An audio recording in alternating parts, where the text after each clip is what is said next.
Assalamualaikum warahmatullahi wabarakatuh. Pada kesempatan kali ini saya akan melanjutkan video pembelajaran pengantar akuntansi chapter 10, kelanjutan dari materi current liabilities, yaitu non-current liabilities. Jika kemarin kita sudah belajar mengenai current liabilities atau kewajiban lancar, hari ini saya akan membahas materi non-current liabilities atau kewajiban tidak lancar. Non-current liabilities atau kewajiban tidak lancar adalah kewajiban jangka panjang yang pelunasannya lebih dari 1 tahun. Berbeda dengan current liabilities. Jika current liabilities adalah kewajiban yang pelunasannya kurang dari 1 tahun. Dan di dalam non-current liabilities ini, salah satu jenis kewajiban jangka panjangnya adalah bonds payable atau obligasi. Jadi perusahaan jika membutuhkan dana dalam jumlah besar dan pembayaran yang panjang, lebih dari 1 tahun, maka bisa menerbitkan yang namanya obligasi.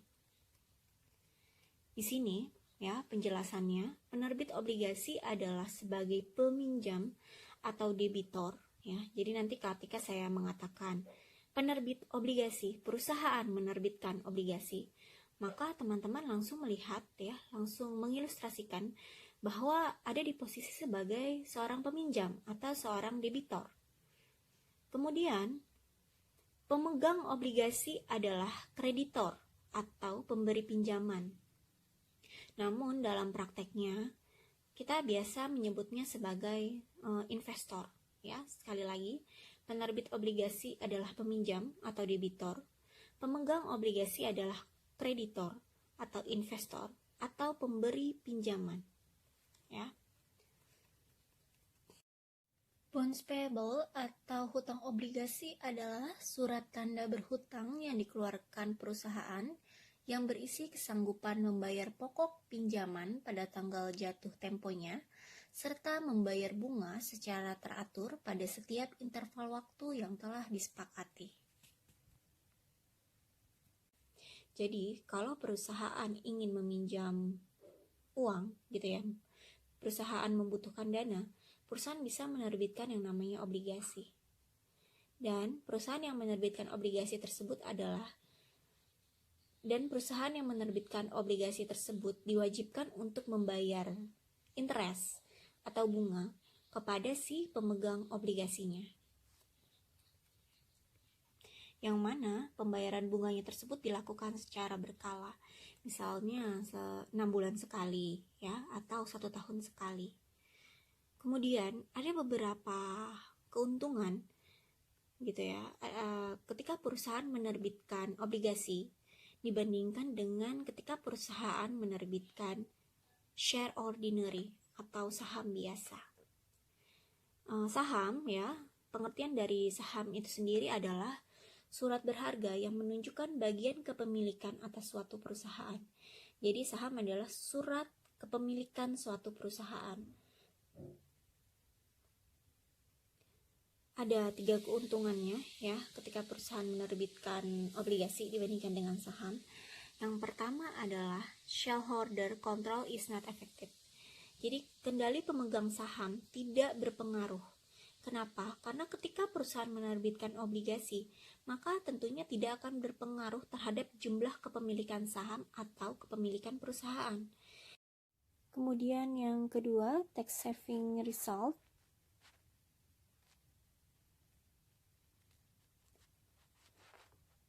Jadi ketika perusahaan menerbitkan obligasi, maka perusahaan penerbit atau debitor ini diwajibkan untuk membayar beban bunga.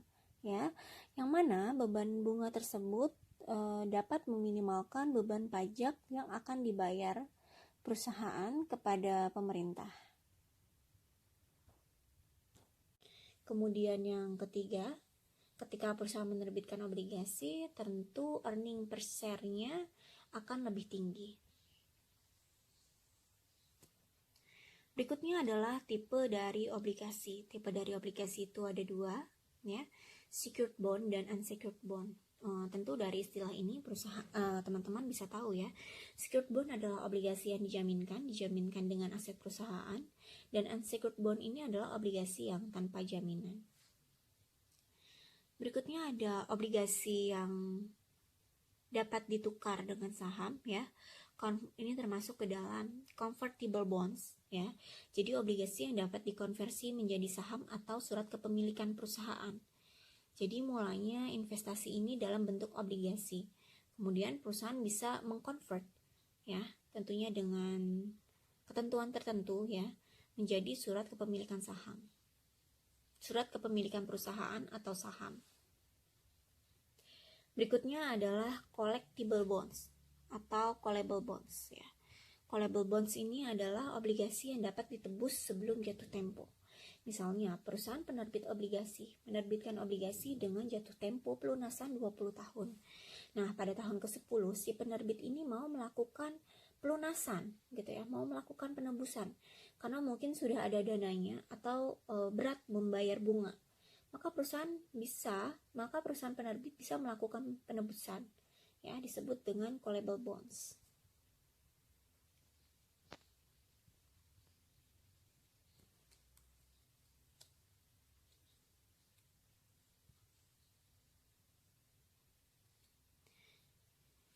Berikutnya adalah obligasi ini memiliki beberapa komponen penting ya. Ini adalah contoh dari bond sertifikat atau sertifikat dari obligasi. Ya, komponen penting dari obligasi ini yang pertama adalah issuer of bond ya. Jadi tertera siapa pihak penerbit obligasi atau siapa yang ingin melakukan pinjaman. Kalau di dalam ilustrasi ini adalah yang penerbit obligasi atau debitor adalah International Mineral and Chemical Corporation ya. Kemudian yang kedua adalah adanya maturity date. Ya, jadi di bond sertifikat ini ada issuer of bond, nama dari penerbit obligasi, dan maturity date, tanggal jatuh tempo obligasi atau tanggal pelunasan obligasinya. Jadi ada tertera gitu ya, kapan si International Mineral and Chemical Corporation ini akan melakukan pelunasan. Kemudian yang ketiga adalah tertera face value atau par value. Ya, face value atau par value ini adalah nilai nominal. Yang mana nilai nominal ini adalah nilai yang akan dibayarkan oleh perusahaan peminjam atau debitor pada saat jatuh tempo. Oleh karena itu ya, obligasi ini biasanya harus dilakukan present value, harus di present value-kan. Berikutnya adalah contractual interest rate. Contractual interest rate ini adalah suku bunga kontrak. Ya, jadi teman-teman bisa lihat ada 4 komponen. Yang pertama issuer of bond, pihak penerbit obligasi. Yang kedua maturity date, kapan jatuh tempo atau pelunasannya.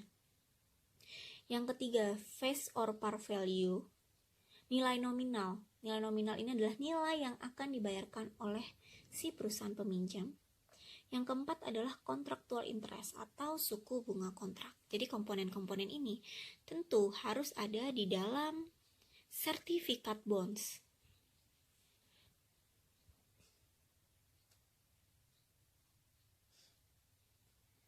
Bond trading ya.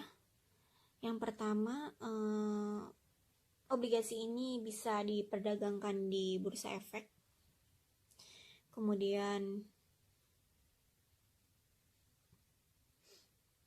obligasi dapat diperdagangkan di bursa efek. Ya, Kemudian yang kedua, harga obligasi dicatat pada persentase dari face value-nya. Kemudian karena obligasi ini dapat diperdagangkan di bursa efek, tentu biasanya tercantum gitu ya, atau ditampilkan di newspaper ya, atau biasa di newspaper gitu ya.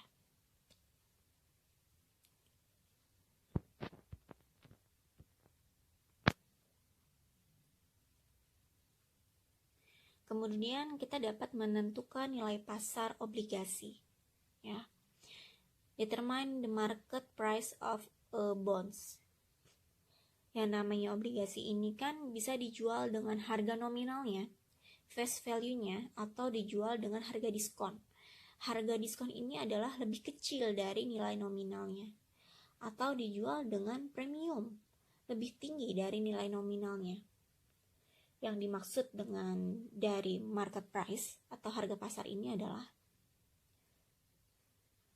obligasi yang premium, diskon, atau face value.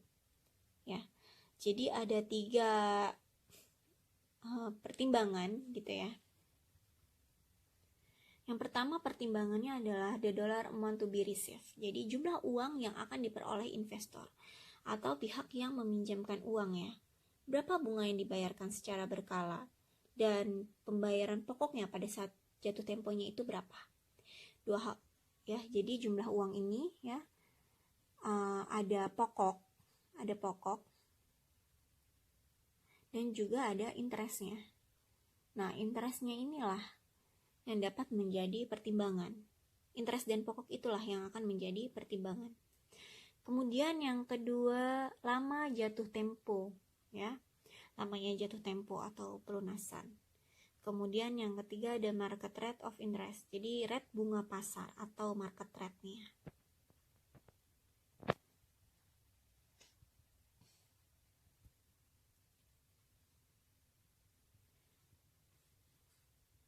Accounting for bonds issue. Jadi perusahaan mencatat transaksi obligasi, records bond transaction ya, ketika kapan? Yang pertama adalah issued ya, ketika perusahaan menerbitkan atau menjual ya. Dicatat ketika menerbitkan atau menjual, atau ketika menebus ya, atau membeli kembali dari bonds. Kemudian yang kedua, ketika pemegang saham mengkonversi obligasi menjadi into ordinary share. Ketika pemegang obligasi mengkonversi obligasi menjadi saham biasa. Kemudian bonds may be issued at ya. Bonds payable ini dapat diterbitkan dengan ya face value, diterbitkan dengan nilai nominal, below face value, di bawah nilai nominal atau diskon ya. Dan yang ketiga adalah di atas nilai nominal atau premium. Nanti saya akan jelaskan apa itu face value ya, kapan itu sama dengan nilai nominalnya, kapan terjadi diskon, dan kapan terjadi dikatakan disebut dengan premium. Nah, ini adalah contoh ketika perusahaan menerbitkan obligasi at face value.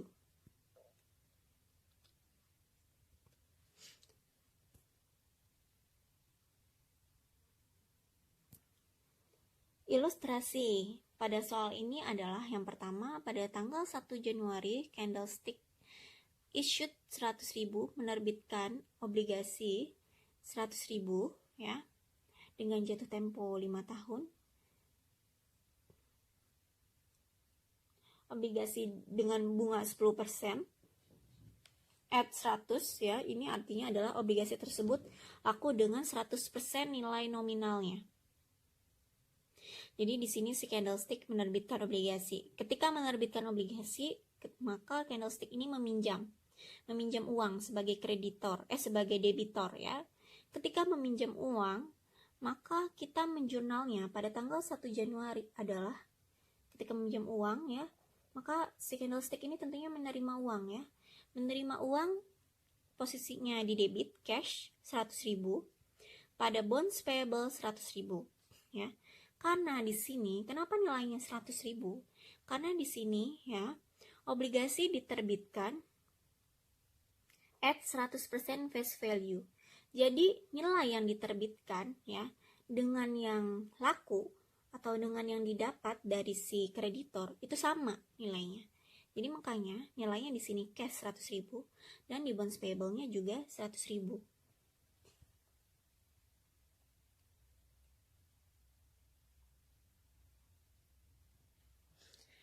Kemudian, pada saat menerbitkan obligasi tentu ada bunga yang dibebankan. Obligasinya kan terbit 1 Januari ya, dengan asumsi di soal pembayaran bunga 1 tahun sekali. Maka dari 1 Januari ke 31 Desember ini sudah harus ada bunga yang diakui oleh perusahaan ya, yang akan dibayarkan pada 1 Januari. Oleh karena itu kita melakukan journal accrued ya. Melakukan journal accrued yaitu interest expense pada interest payable senilai 10.000. Tadi nilai nominalnya 100.000, bunganya 10%, maka rate bunganya 10%, maka interestnya adalah 10.000.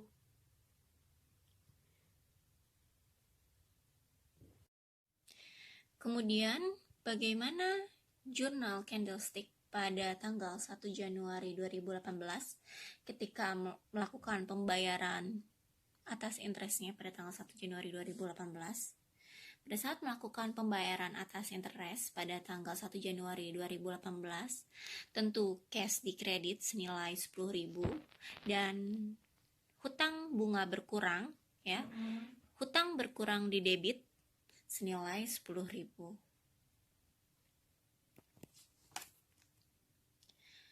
Diskon or premium on bonds ya.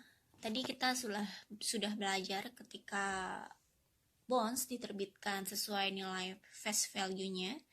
Nah, sekarang ketika terjadi diskon atau premium pada bonds ya.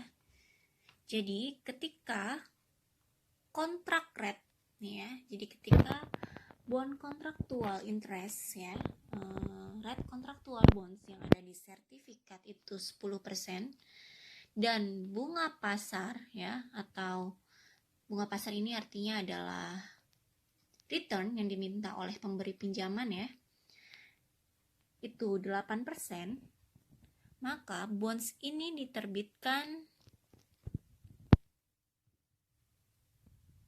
saat premium ya.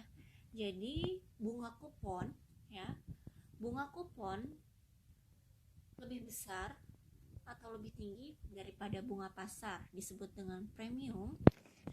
Dan ketika bunga pasar bunga kontraktual ya, bunga kupon sama dengan market interest rate disebut dengan face value, artinya bonds tersebut terbit dengan face value. Kemudian yang ketiga, ketika bonds kontraktual kupon bond terbit saat market interest rate-nya 12%, itu disebut dengan diskon. Nanti kita akan belajar apa itu premium, apa itu diskon gitu ya.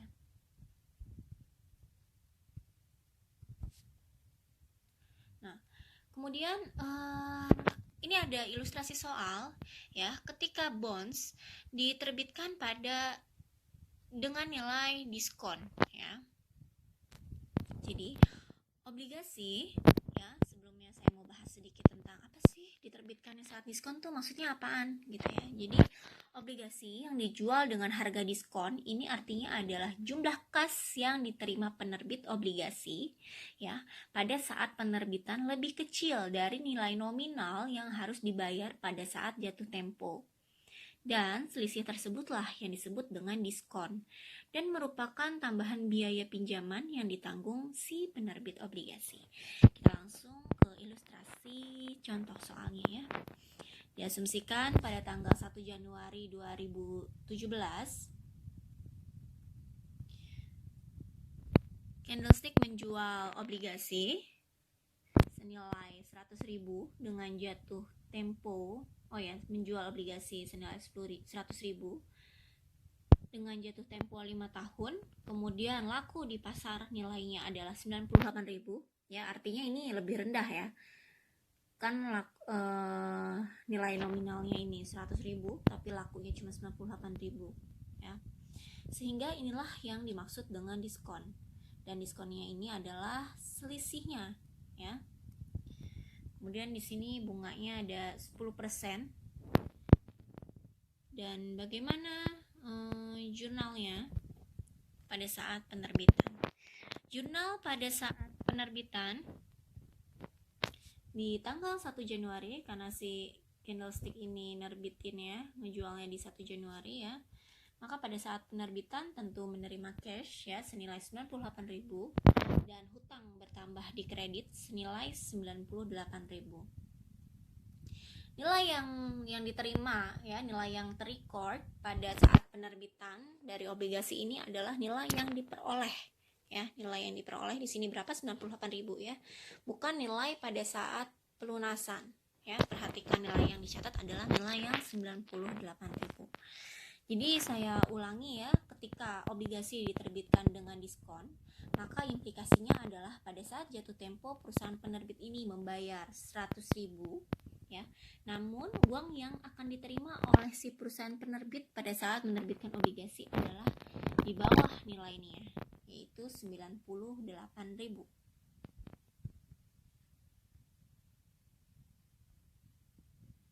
Nah, ini adalah penyajian di Statement of Financial Position ya. Non-current liabilities, bonds payable itu masuk ke dalam non-current liabilities ya, dan nilai nominalnya yang dicatat adalah nilai yang diterima oleh si penerbit obligasi. Tadi kan nilainya adalah 98.000 ya. Nilai yang disajikan senilai 98.000.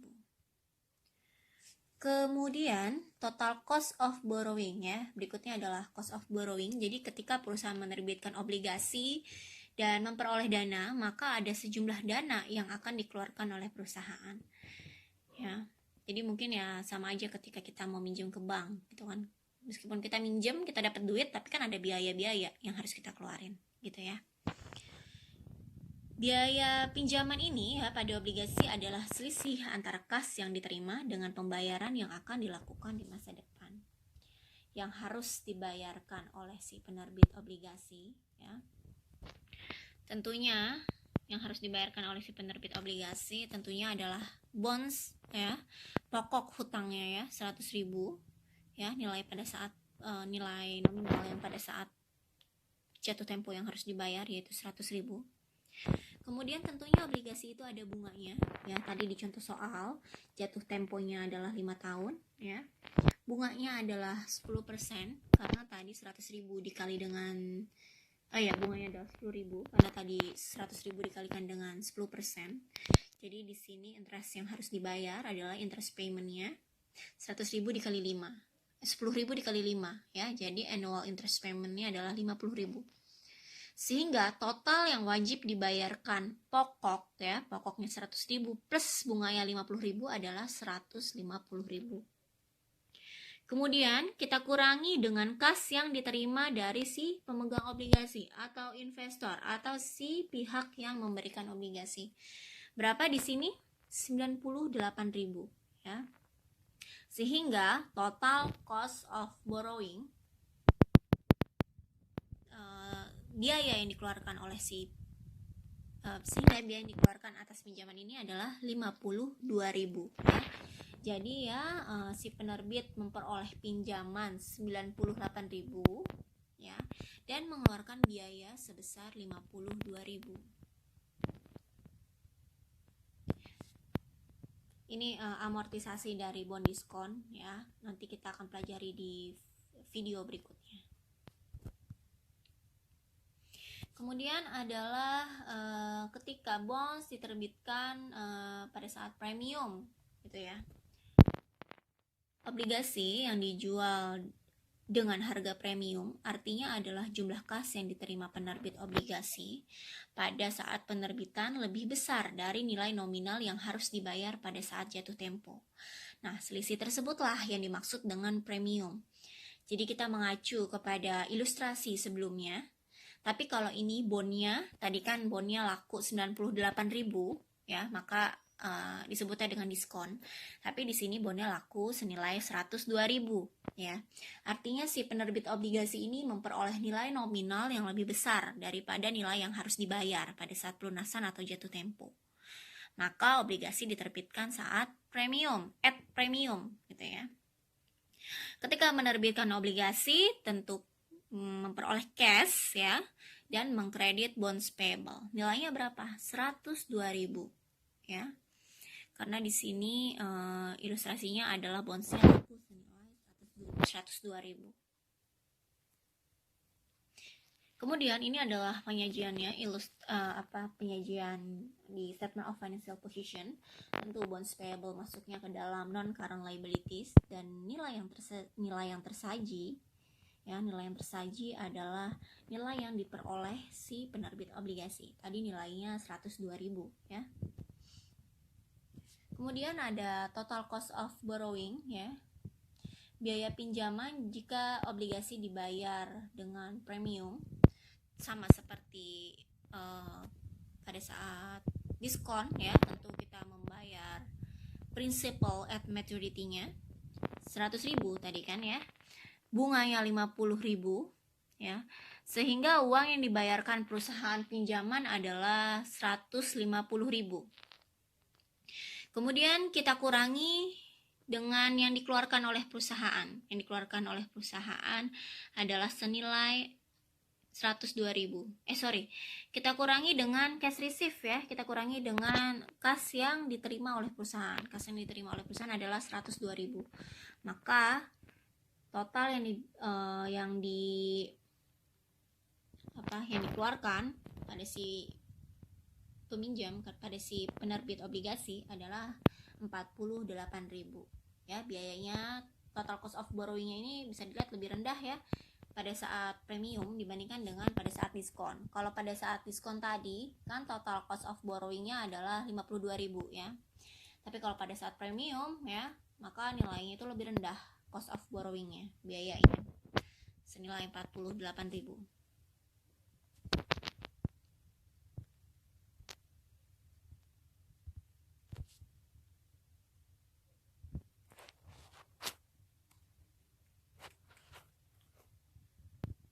Ini juga ada amortisasinya ya. Jadi kalau misalkan premium dan diskon itu perlu diamortisasi gitu ya. Tapi kita belajarnya di video berikutnya saja.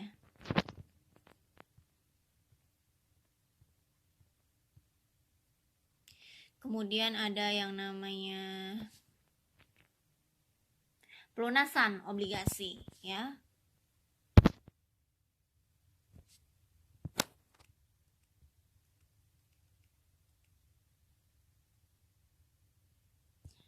Pelunasan obligasi. Jadi obligasinya ini dilunasin gitu ya. Ya kalau terjadi pelunasan obligasi ya jurnalnya kebalikannya. Ya, kalau pada saat kita nerbitin obligasi kan kita nerima duit ya, cashnya di debit, hutang kita bertambah, bonds payable-nya di kredit. Nah, ketika kita melunasi si obligasinya, maka bonds payable-nya di debit ya, cashnya di kredit. Jadi di sini hutangnya berkurang ya di kredit. Hutangnya berkurang di kredit dan cash kita berkurang di kredit karena kan kita melakukan pelunasan. Kemudian ketika obligasi dilunasi sebelum jatuh tempo ya. Obligasi juga bisa dilunasi sebelum jatuh temponya ya. Misal jatuh temponya 20 tahun jatuh temponya, tenornya itu 20 tahun gitu ya. Tapi di tahun ke-10 perusahaan mau ngelunasin, itu bisa ya. Dan hal-hal apa saja yang harus dilakukan ketika melunasi obligasi pada saat sebelum jatuh tempo? Yang pertama kita lakukan adalah mengeliminasi nilai tercatat atau carrying value obligasi ya. Carrying value atau nilai tercatat dari obligasi adalah nilai nominal dikurangi dengan nilai diskon yang belum diamortisasi atau nilai nominal yang ditambah dengan premium. Nanti akan lebih jelasnya pada saat ilustrasi ya. Kemudian kita tentunya mencatat kas yang dibayarkan, record the cash paid ya, mencatat kas yang dibayarkan. Dan yang ketiga ada recognize ya, melakukan pengakuan terhadap gain or loss on redemption. Jadi mengakui keuntungan atau kerugian dari si penarikan obligasinya.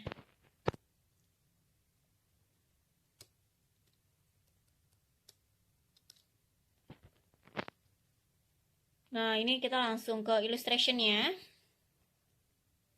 diasumsikan at the end of the fourth period, diasumsikan pada periode keempat, si candlestick ini ya menjual obligasinya pada harga premium ya. Kemudian obligasinya ditarik setelah pembayaran pertama dari bunga senilai 103.000 dan diasumsikan bahwa nilai tercatat pada obligasi pada tanggal pelunasan adalah 100.476 dan candlestick mencatat penebusan pada akhir periode bunga keempat. Jadi obligasinya dibayar dengan nilai 103.000 ya. Dibayar dengan 103.000. Padahal di sini oke, bentar. Jadi nilai tercatat atau carrying value-nya adalah 100.476, tapi dilunasinnya 100. Ini dilunasinnya berapa ini? 103.000. Ya, dilunasinnya di sini 103.000. Ini kurang 01 nih. Ya. 103.000 harusnya. Nih ya, aduh gimana ya, saya nggak bisa nyatet nih soalnya. Nah ya udah pokoknya 103.000 ya. Jadi carrying value-nya 100.476, tapi dilunasinnya 103.000. Ini 103.000 ya. Maka jurnalnya adalah bayar 103.000 ya, dilunasin 103.000, tentu dikredit ya. Bonds payable-nya carrying value-nya berapa? 100.476 ya. Maka kita terjadi loss ya, mengalami kerugian senilai selisih dari bonds payable dan cash yang kita keluarkan. Selisihnya adalah 2.524. Jadi jurnalnya adalah bonds payable 100.476, loss on redemption ya 2.524 pada cash senilai 103.000.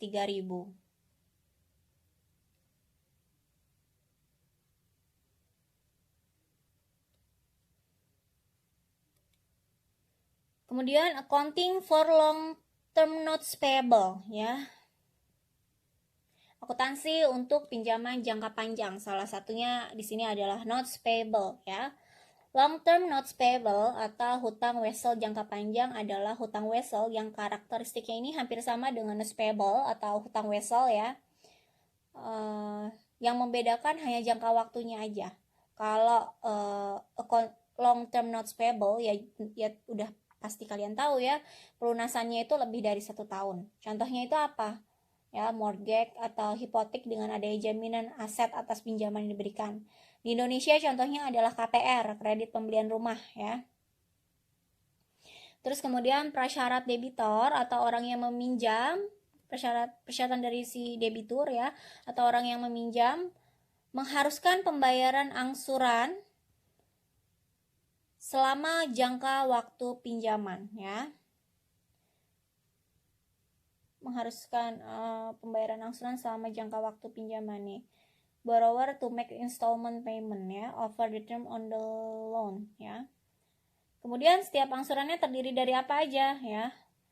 Interest, terdiri dari interest on the unpaid balance of the loan ya. Jadi bunga atas saldo pinjaman yang belum dibayarkan dan pengurangan pokok pinjamannya. Kemudian pada transaksi awal ya, pada companies initially record mortgage, pada transaksi awal perusahaan merecord ya atau mencatat notes payable mortgage-nya ini pada nilai face value-nya.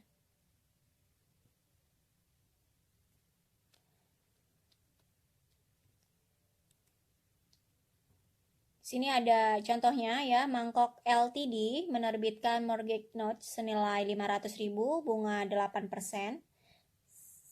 Senilai 500.000, bunga 8% untuk tenor pelunasan 20 tahun pada 31 Desember 2017 ya. Jadi nerbitinnya di 31 Desember 2017. Dalam perjanjian kontrak tersebut mengharuskan si Mangkok Ltd-nya ini ya provide for annual installment payment. Jadi dalam perjanjian tersebut mengharuskan si Mangkok Ltd ini membayar cicilan angsuran 1 tahun sebesar berapa? Sebesar 50.926. Dan di sini udah ada ilustrasi mortgage installment payment schedule ya. Tabel cicilan pembayaran angsuran gitu ya. Terlihat jelas ya, di sini ada yang namanya interest paid ya. Kemudian cash payment. Di sini cash paymentnya berdasarkan ini nih ya. Cash payment.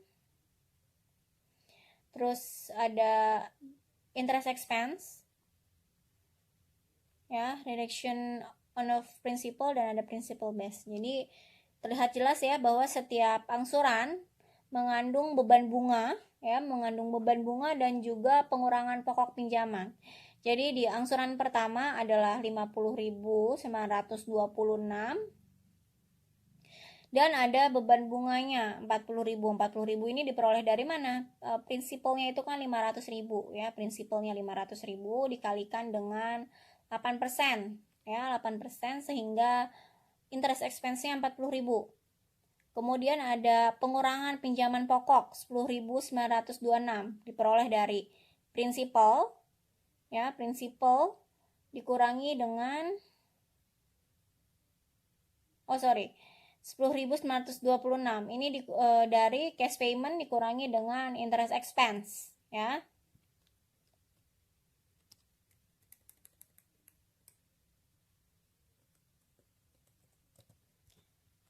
Kemudian berikutnya adalah gimana jurnalnya pada saat penerbitan mortgage payable ya. Pada saat penerbitan mortgage payable, jurnalnya adalah di tanggal 31 Desember. Tadi kan nerbitinnya 31 Desember ya. Menerima cash ya, di debit posisinya 500.000 dan menambah hutang mortgage payable 500.000. Kemudian saat membayar angsuran pertama ya, angsuran pertama ini tentu dari interest dan juga utang si mortgage-nya ya. Jadi cash-nya kita bayar 50.926 dari mana? Interest expense-nya 40.000 ini ada di yang sudah kita buat. Interest expense-nya tadi kan 40.000 ya di cicilan pertamanya. Ini ada interest expense-nya ini 40.000 ya di cicilan pertamanya. Kemudian mortgage payable-nya 10.926. Jadi yang dibayar adalah di 31 Desember interest expense ya dan juga mortgage payable, sehingga total yang dikeluarkan adalah 50.926.